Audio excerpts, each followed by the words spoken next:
Hey guys, how's it going? Back with another video from Geekdom 101, and I think this is going to be an interesting one. It is simply titled Gohan's Fate.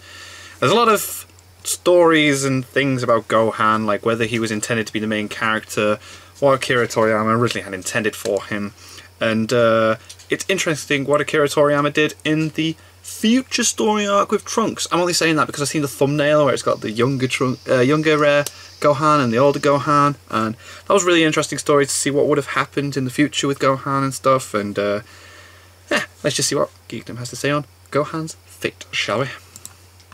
Back in the 80s, when Toriyama was writing the original manga and got to the Dragon Ball Z part, he introduced Gohan. And it's unclear as to whether or not he had plans for Gohan from the beginning, but one could infer, based on how Gohan was written, that Toriyama did have big plans for him. Well, especially with the Cell Saga, Jesus Christ. As a discovery writer who pretty much makes it up as he goes along. Yeah. It's pretty clear he had some kind of plan for Gohan, and that of course would end up coming to fruition in the Cell games, when Gohan would ultimately become the hero and take the torch from his father, Son Goku, albeit for a limited time. Toriyama's writing isn't really the best in history, let's be real about it. It's quite basic. When you go back and really examine things, like the Cell Saga, you come to find out there are little intricacies and thought-provoking storytelling elements that aren't really easy to spot on the surface, but when you sit back and think about, it's almost kind of mind-blowing. And to me, the one I would like to discuss here on this edition of Dragon Ball In Depth is the way that Toriyama juxtapositioned future Gohan from present Gohan. The reality is, if you examine Dragon Ball with a fine-tooth comb, you come to find out that future Gohan is the key to everything, and really equally as important as present Gohan. Yeah. Yes, he is. Yeah. Let's go and take a deep dive into Dragon Ball right now. Alright, cool. Get those Dragon Balls.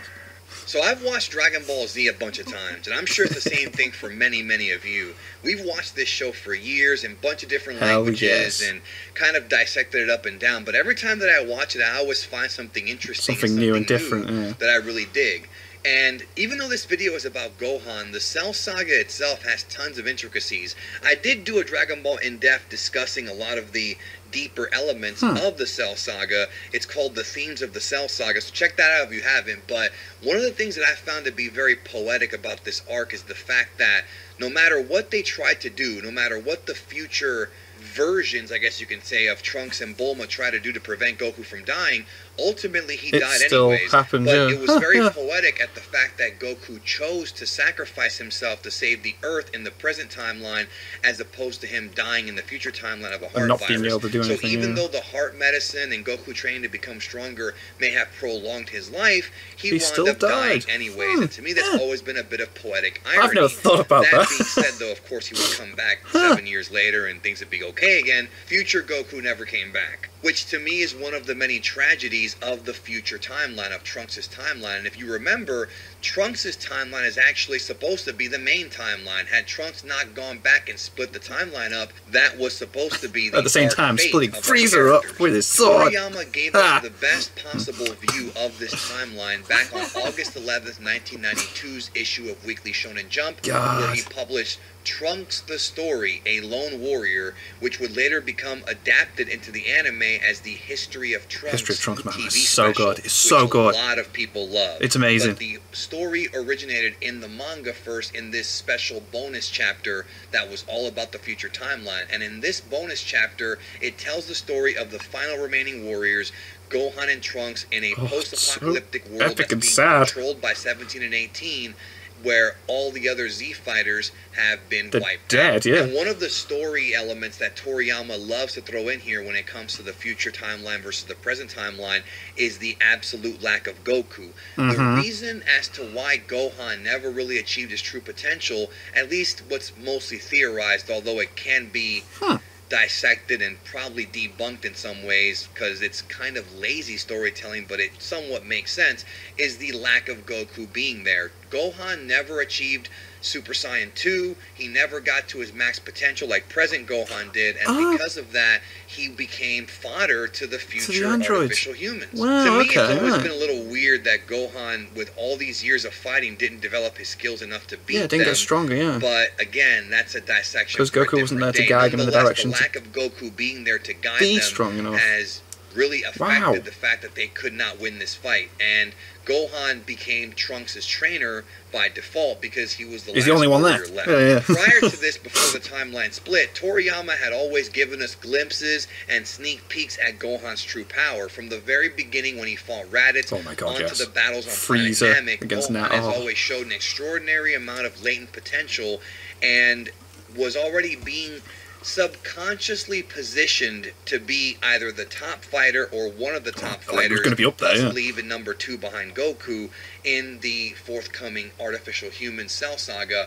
And of course, he wound up in the present timeline becoming the ultimate victor by killing Cell. But remember, Gohan was inspired by Goku speaking to the him father-son from the other Kamehameha. world, from the afterlife, giving him the motivation to finally let out his full power and defeat Cell once and for all. So even though it was Gohan who did it, the father-son Kamehameha was symbolic of Goku passing his spirit down to Gohan, passing on the torch, and saying, hey, it's your turn now, dog. And to this day, I still find that to be beautiful storytelling. However, this did not happen in the future timeline.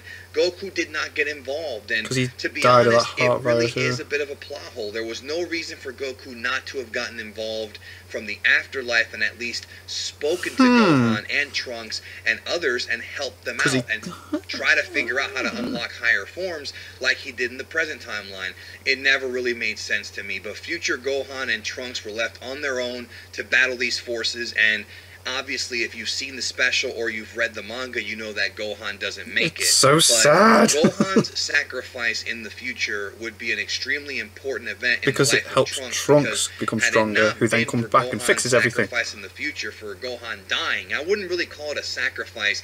He went out to fight them by himself and spared Trunks' life. So it's not like he sacrificed himself like Goku did, but in a way, it's almost implied that he knew he was going to die. If you really kind of pay attention, it seems like he is fighting against them with one freaking arm. So it was a form of sacrifice, but not really the same as Goku. Either way, his death in the future, when you really think about it, is one of the most impactful, if not the most important events to happen in the story, in that entire arc. Because then Trunks is Super Saiyan from it. Think about this.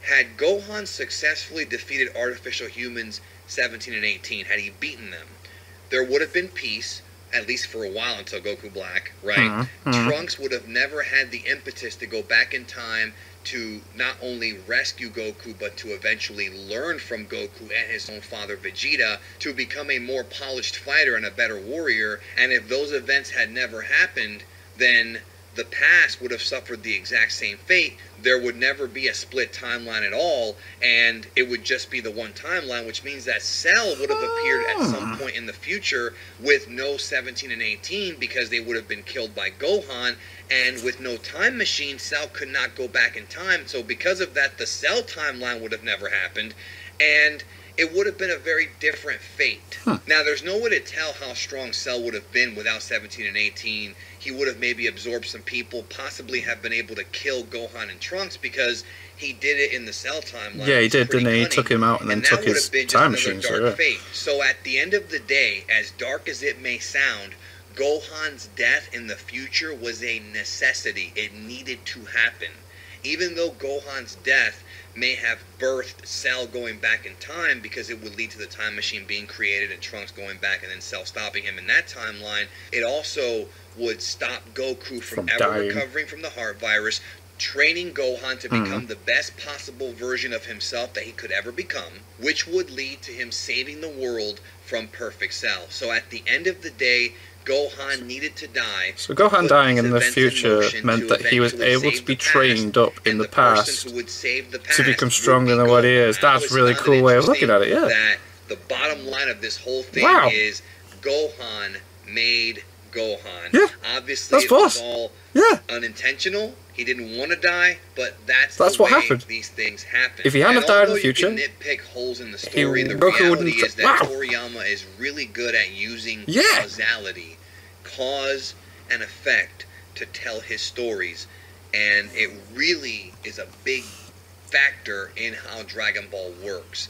Had this event not happened, despite how tragic it might be, the ultimate final victory, the ultimate moment of peace, which would of course lead to Trunks also learning how to become stronger. Yeah, and then goes back and beats the androids and then Cell. That future and liberating it as well. So ultimately, none of these events would have ever happened had future Gohan not died. Thank you so much for watching this edition of Dragon Ball In Depth. I hope that you enjoyed it very much, and I really enjoyed making it, and I appreciate all of you, and remember to take care of yourself and each other. Have a great day. Wow. Wow. Was not expecting my mind to be, like, blown like that. It's true. Gohan in the future didn't become strong enough because he didn't have Goku to help him reach his potential. So in dying, made Trunks stronger and drive him to go back in time to give Goku the cure for the heart virus, meaning he didn't die and he's able to stay alive, and train Gohan to reach his potential to then save everybody. Like, yeah. Wow.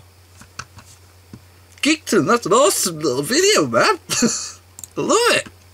Ah! And people say Dragon Ball Z is really lame. That was cool. What? Huh? You look so unimpressed. I have no idea what's going on. Yeah, you've not watched Dragon Ball Z. No. You'd suck. That went right over my head.